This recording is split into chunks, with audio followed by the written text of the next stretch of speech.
Church of Chosen Choose Church. Yeah, it's your boy, man. It's your boy. I've been blessed.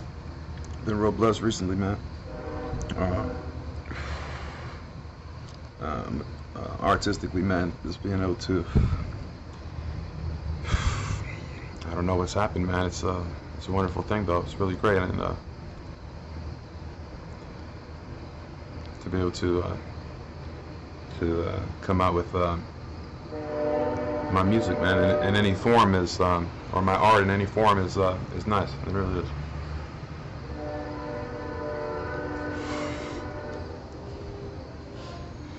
I'm trying to stay focused because I feel like I have an advantage now because I have so much experience and I've been a student of the game for so long. And with all due respect,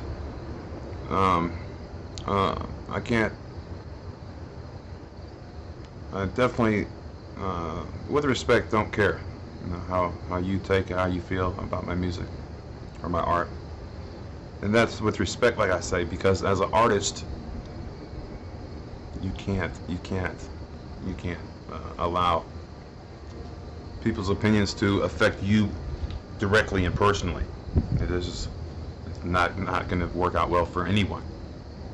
Period. I'd say it's negative criticism. Okay. Well, you're gonna, most people probably won't receive that very well.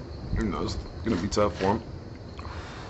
Now, even if it is good criticism, or excuse me, even if it's a compliment, and it's really excellent feedback, that can just as easily affect you.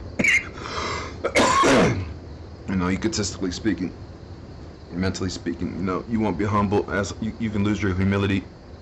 You can start to get a big ass head, think you the shit and all that. Take your focus off, really. So it's hard, man, to be able to fall into that. For me, at least, just that perfect rut, that perfect storm, so to speak. Perfect set of ingredients, so to speak. So I think a lot of it was timing, a lot of it was life, man. God didn't want me to rap about basic shit.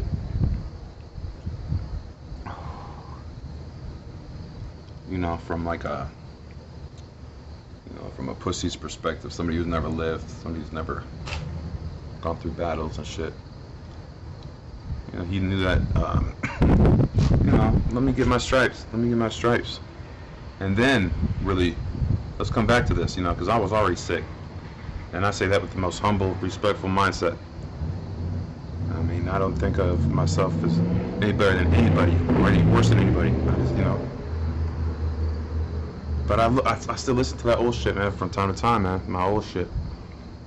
And I'm like, man, the kid was, some of it was, in the process of me getting nice, some of it was like, okay, I see you weren't quite there yet, But man, I see some of it, I was like, man, motherfucker, I see what you were doing, really. I know. The dedication I put into my solo album was ridiculous. The dedication I put in was ridiculous. I quit smoking cigarettes for almost a year. Or I think it was just under a year. Quit smoking cigarettes. So I could breathe better, so my lungs would function better. So I could record better, so my verses would punch better, would be tighter. You know what I'm saying?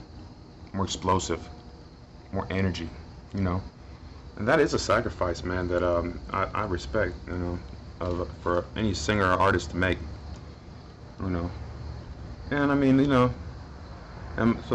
I gonna feel guilty for smoking? I can't do that either. That's another thing that could possibly control you. So it's like the emotion. I got it where it's gonna come up and knock at the door. Knock, knock, knock. This is anger.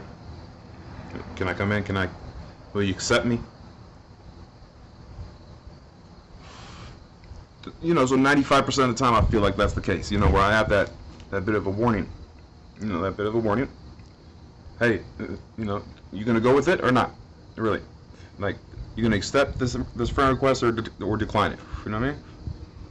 And so that's not no lucky ass shit either. I didn't download that ability. I didn't buy that ability from Walmart in aisle 5. I mean, these are fucking things that took me decades, dog.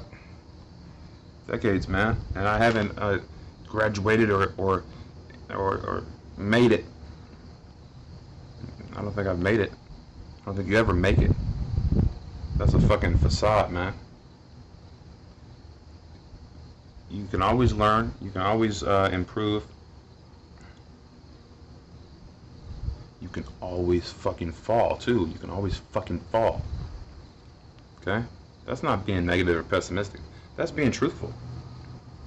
So now, based off of the truth, now, let's see how we respond.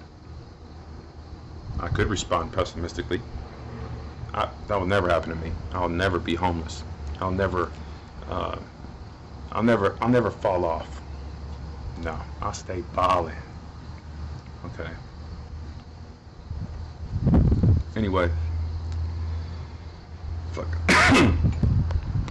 But really does, stay humble. Everybody stay humble. Or don't.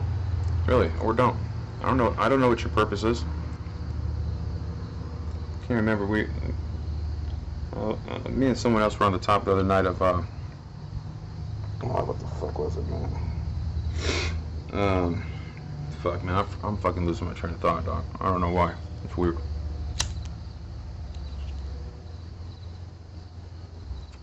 I'm sorry. That's right. We were thinking about how there's so many people that need help. Potentially, it seems like they need help, or they feel that they need help. Okay. Okay. So, the word need is tricky. Okay. So, we'll continue past that. You can define that word need how you want to. Okay. So a lot of people feel like they need help, and it's really true. I mean, in a lot of ways, people that need food to feed their children. Or obviously extreme cases, infants sleeping outside, homeless infants and little babies and kids, dog. That's extreme. So your punk ass uncle that won't fucking get a job, lay around like a bitch, but he could work, but he lay around like a bitch. Can't make no exceptions for that. But look, anyway. My point was, or my thought was, should I go out of my way to really try to save somebody? Really? No, we should do good deeds. I know that. And should I go out of my way? In other words, of course, it'd be the right thing to do in a moral way or whatever. It'd be the nice thing to do, the helpful thing to do, friendly thing to do. But am I altering that person's experience in some way by making it easy for them? In other words, are they supposed to learn a certain lesson? Are they supposed to be developed, strengthened by a struggle, by an affliction, by something difficult? Is God doing that to beefing them up and get them ready for a battle that, in life, and then Clark is coming through. Oh, God, I got this. I got this. I got it. Let me take care of this. I know better than you, God. Or am I tripping, and it's all pre-written anyway, and it was already decided what was going to happen? These are interesting thoughts, but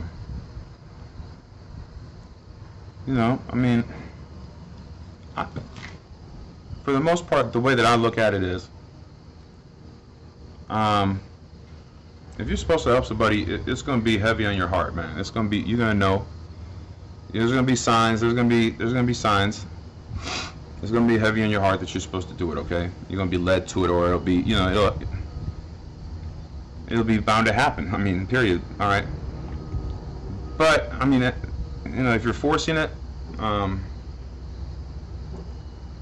sometimes you gotta stay out of the way, man.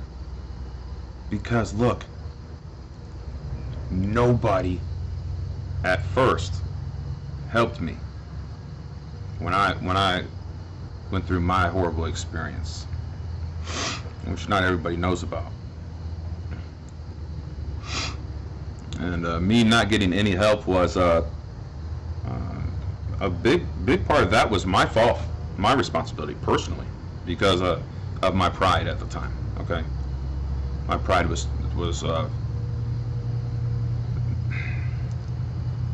my pride was way too high for me to be able to ask for help. You know what I'm saying? And it was it's not good. It's not a good trait, man, to struggle with asking for help. So that's something I've been improving on for the last 2 or 3 years. I've been working on that, getting better. Still, I'll keep it real with myself. Still not very good at it, which is part of my personality as well. But I don't have the shame, you know. I don't think. I mean, I haven't hit that struggle since I left it. Praise Jesus, but I haven't. Maybe I will. I don't know. But if I do, then you know, once again, that was what was meant to happen. So.